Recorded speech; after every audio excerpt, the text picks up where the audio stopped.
Well, I had to break out the really tiny tools. Turns out that the thread size I was after was 1.4 millimeters, and I had a tap to do that. I had to drill the holes out. Both holes were jammed up. This one had the remains of the screw in it.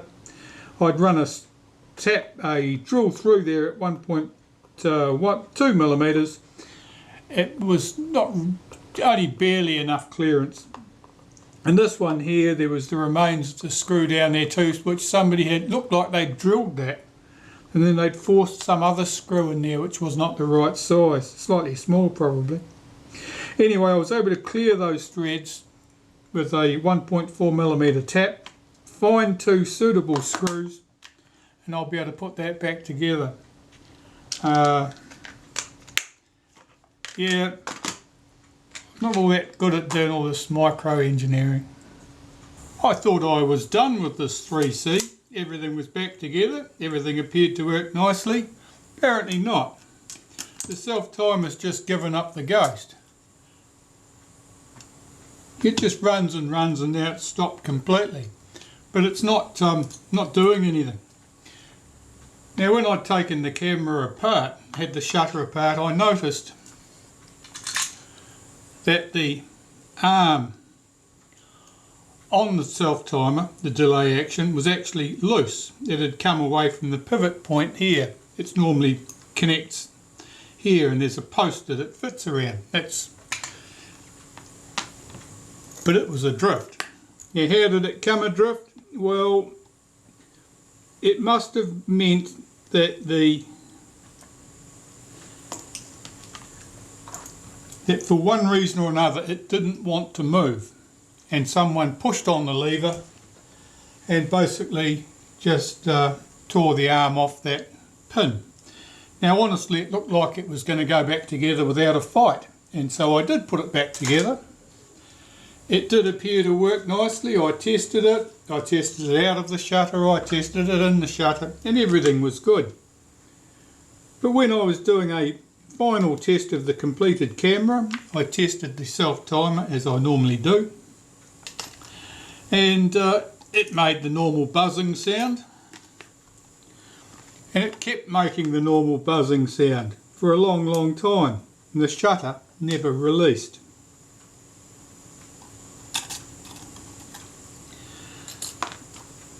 So looking down in here now, I see that that arm has detached again, so it didn't stay there even though I expected it to, and so that self-timer is effectively useless to me, and I'm going to have to replace it. I could have done without that. I'm a bit short on these.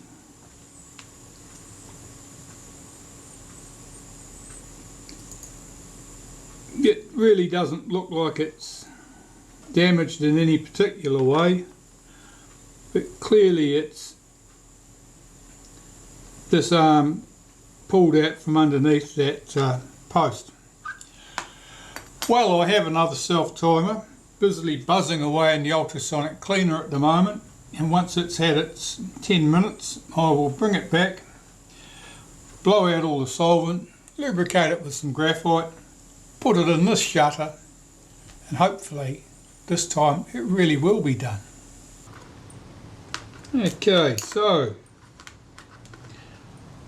I have my delay timer, my replacement delay timer, self-timer, ready to go. That's been through the ultrasonic cleaner, just cleaned in naphtha for 10 minutes. And then lubricated with a bit of graphite powder.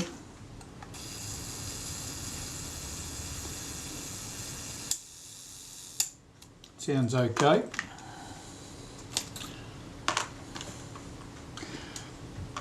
So I will put everything back in and check that the shutter behaves itself.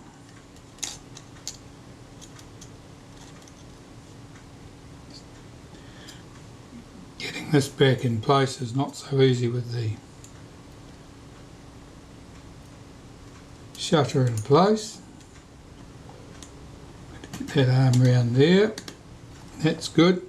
And on one tooth out here I need that last tooth needs to be engaged there in the last spot. That needs to be out, so it's against that arm.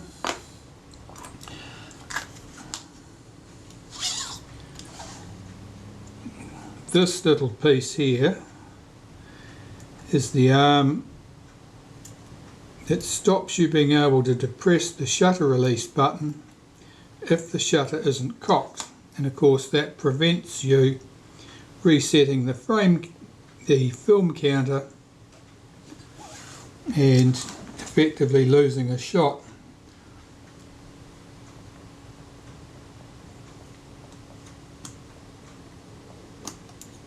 Sorry you couldn't see that, but my finger's not transparent. Nothing else should have changed. Speeds should all be exactly where they were because we've done nothing to disturb the speed setting.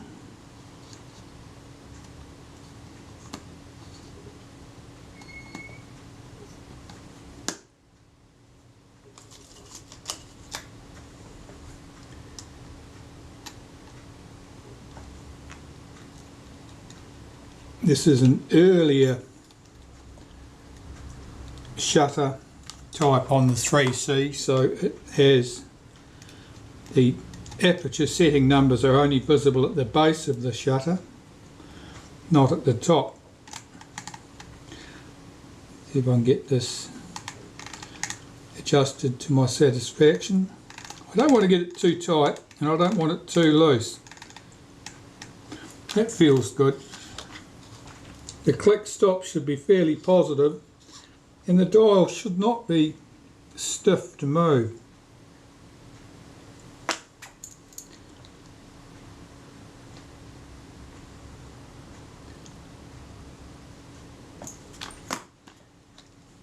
I'll just open the shutter and blow out any dust that might have fallen in.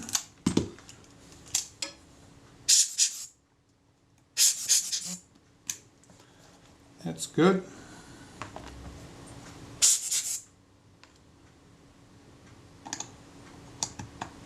Fit the lens back. And you always have to be careful when you're fitting the lens back that you line up the red dot there with the red dot on the mount, which is, yeah, right there. Otherwise, it doesn't really fit in any other orientation, but you can sort of screw it in after a fashion. And it's an awful job getting that free again if you do manage to do that. So let's test our self timer. First we'll set the shutter to a useful speed.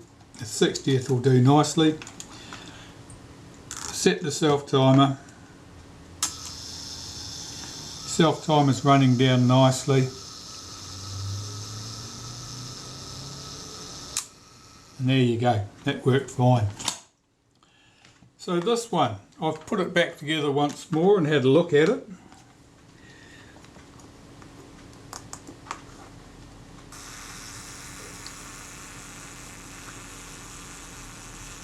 It does run down.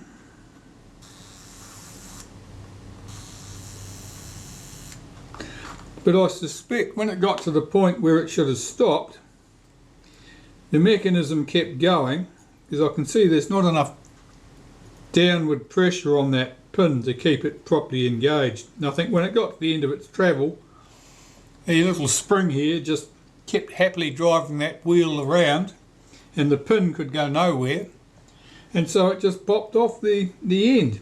So yeah, it's just too loose there. It's a real shame because otherwise the self timer works well, but there's no practical way of giving this more tension downwards. I don't think I've got any tool at all that'll do that. To be honest, it doesn't appear to be misshapen at all, but clearly it doesn't have enough force downwards. And of course this little piece has a mark on it where it had slid out from under there, and it may well be that that's distorted slightly enough to allow it to slide out easily. However, that's a shame, but the main thing is I really have finished this time. While I'm starting to put the 3 big C back together, and there's been a number of faults with this camera. Now something I've noticed here is that this lever here, this finger that operates the shutter release on the camera body, is mutilated at the top corner here. It's got some munch marks on there. It's almost certain to me that someone's had a pair of pliers in there and given that a tweak for some reason of their own.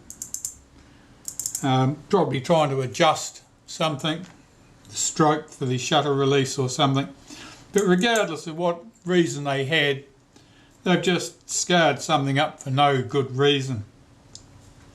Of course, this was the front standard here, where I've had to find 2 new screws and drill out the remains of the previous screws and clear those holes with a tap. So it's probably no surprise that there's a few things that are not quite right with this one.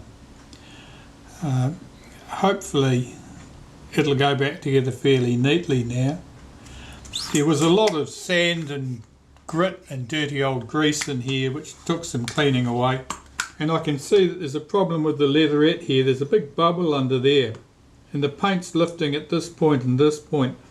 Now that indicates corrosion under the leatherette. You can see that leatherette's lifting off there as I slide my tweezers under it. I'll have to remove that leatherette entirely and clean the surface underneath and the back of the leatherette, of course, and glue it back down. Leatherettes only lift off as easily as that for usually the main reason is corrosion. Something has caused that adhesive to fail, and here you can see a patch of corrosion, and here that's the adhesive has gone, I don't know, it's lost its stickiness, put it that way. So all of that will have to be cleaned. Almost inevitably, if one leatherette has failed, the other one's about to fail. So I'm just going to check this, and you can see that my tweezers are sliding up under that leatherette as well. That's stuck much more firmly at the top than it is at the bottom. Oh, it's still coming away. Here we go.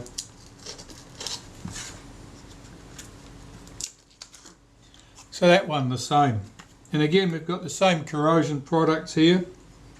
That's a bit of a mess. The leatherette on the door, it shows no Zeiss bumps.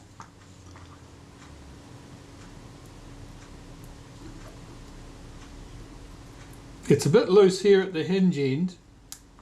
Yeah, I can see a few bumps there. I think I'm going to have to strip that leatherette off too.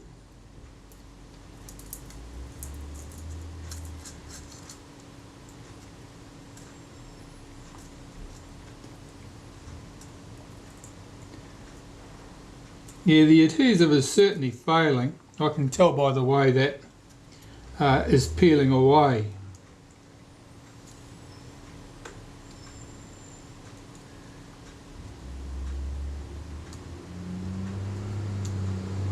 Probably once I get round the corner that will peel off quite easily. So I'll do that off camera. I'm not going to do anything about that paint damage there and there. That's certainly corrosion underneath the paint that's done that. But I will get rid of all this loose corrosion under the leatherettes and clean this off and hopefully get it in a fit state so that I can assemble the front standard and get that back into the camera.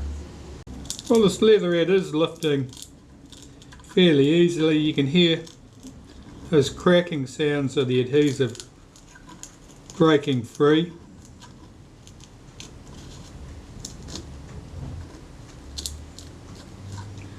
And there are corrosion products and failed adhesive on the camera back, and I am seeing more Zeiss bumps there that I didn't see before or didn't notice before. It may well be just because the camera back is now oriented differently to the window coming in from my right window light.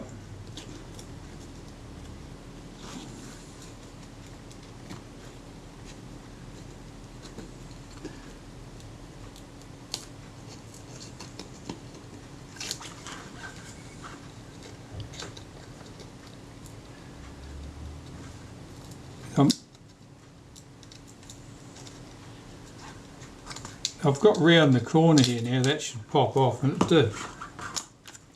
So all this filthy stuff here is corrosion product and failed adhesive.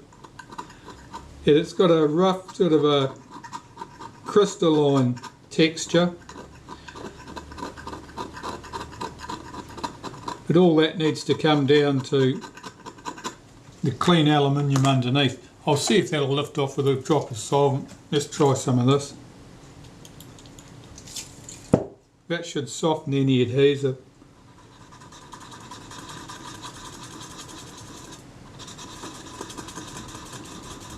And that looks like that'll do the job. But I'll scrape off most of this. This black stuff here is probably the leatherette itself, the back of the leatherette. Fibres from that. It may even be original adhesive. But I want to get this body cleaned up because it's pretty ugly. You can see I've already done the base. The base has had all the adhesive stripped off it. Now the leatherette on the base had certainly been glued back sometime previously, which tells me that somebody had been in at least that far. What they were up to is anyone's guess. I did find one other little piece which flew out when I was removing the front standard, and that's this. This coil spring used to be a return spring on the shutter release. Now it is bent out of all recognition. Basically somebody had lifted the shutter release shaft out of the camera at some stage. This spring would take the opportunity to disappear as soon as you did that, which it did, and it would have fallen down into the space around the bellows here, behind the front standard, and in this cavity here. And almost certainly it found its way into some useful position where it got crushed, either when the camera front was being extended or when the camera front was being closed back down. That's not an uncommon scenario. Those springs are present in some cameras and not others, and when they're not present, it's quite possible that you will find them damaged like this, tucked up in a corner somewhere. And at other times you'll find that the spring is present and correct, and there's still some damaged spring tucked in a corner somewhere as someone's noticed that they've lost their spring. It's probably looked all around the floor to see if they could find it, not realised where it had gone to, and just put a new spring back in the original position. That spring can actually jam cameras very effectively. What happens is if it gets in a position between these tabs here and the back of the shroud at this point, it stops you being able to pull the front standard far enough forward for the lock buttons to fall into place. And in that case, it can be a major nuisance. Certainly the camera is useless because you can't fully extend it, and it means it has to be stripped down pretty much this far in order to get those pieces apart, find the offending spring and remove it. Anyway, back to cleaning up this casting. this stuff should just scrape off in the main, and then I'll just use the solvent to clean those surfaces properly prior to gluing the leatherette back down. The leatherette likewise will need to be scraped. Typically I just use the scalpel to do this, and I just use a motion like this to scrape across those surfaces, and you can see it's lifting off all manner of filth. These have a slightly greasy feel to them. Now that could be some breakdown product of the adhesive, or it could be skin oils just that have percolated through the surface of the leatherette right the way to the back, and that also of course would cause the adhesive to fail and release. So I just need these lumps and bumps of filth off the back of this. There's certainly a big Zeiss bump at that point. Now the sort of bumps you get in leatherettes here are not like your traditional Zeiss bumps. The traditional Zeiss bumps are great. They're green. The big green waxy deposit, and it's because of the copper content of the brass rivets typically. Here these bumps have been caused by corrosion of the aluminium casting, and that causes the adhesive to fail, because basically there's a big patch of it there.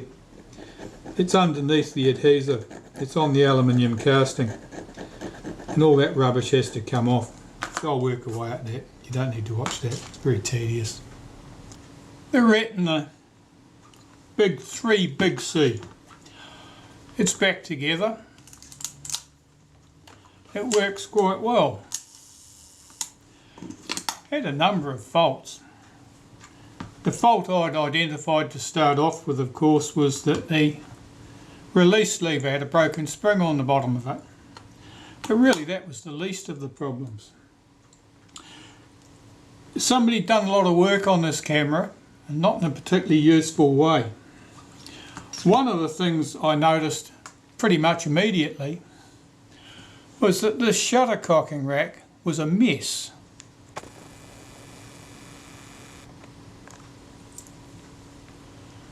Look at the state of the teeth on that. That's some snaggly toothed monster, that thing. You can see all those bright spots, they're punch marks. That's where a punch has been driven in there to stretch the metal out in order to make the rack effectively wider, and presumably someone filed those teeth into what was left of the metal. That they engaged with the gear on the top of the film advanced shaft is just a miracle. They're terrible. They're not even evenly spaced. So I've had to replace the shutter cocking rack. That was a total loss. This piece. This is the gear from the top of the film advanced shaft that the rack engages with. Now it's missing one tooth. Now you can get away with one tooth missing because you just position this, because it doesn't swing through a full circle. You just position it so that the missing tooth never engages with the rack and you're away laughing. This one unfortunately has got very damaged teeth around here as well. So there's no point in its action where something wouldn't be coming in contact with the rack. So that's rubbish, that's just destroyed.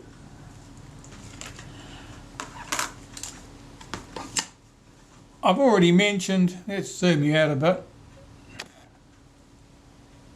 Come on camera, keep up. I've already mentioned these two screws here on the shroud for the front gear. One of them was incorrect, it was also the incorrect size in terms of thread. The other one was just sheared off, there was no screw in there.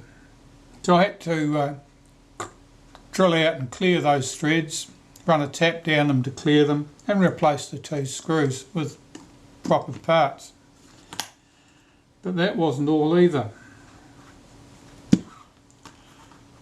When I was looking at the top, This video camera's having a bad day.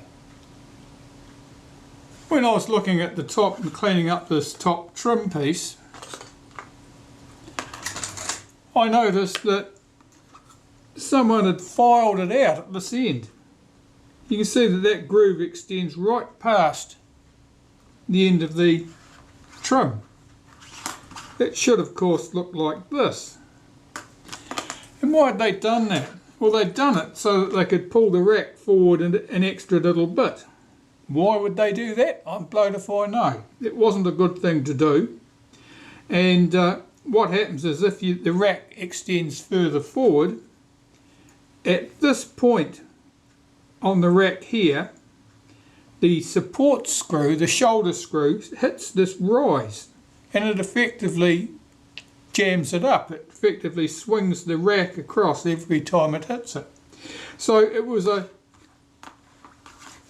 stupid thing to do, to cut this away so that this rack could move further forward. You can usually position the rack in one of two places usefully. This was not one of them. So the rack was rubbish. The chrome trim on the top of the body was obviously rubbish. You'd see that gap out underneath the bottom of the strap lug here. Regarding the leatherettes, well, every leatherette had to come off the camera. There was corrosion underneath them. They all had to be glued back, with the exception of the door. I haven't lifted any of the leatherettes off the door, and I rarely would. The chance of getting the leatherette off the front part of the door and back on again are not good.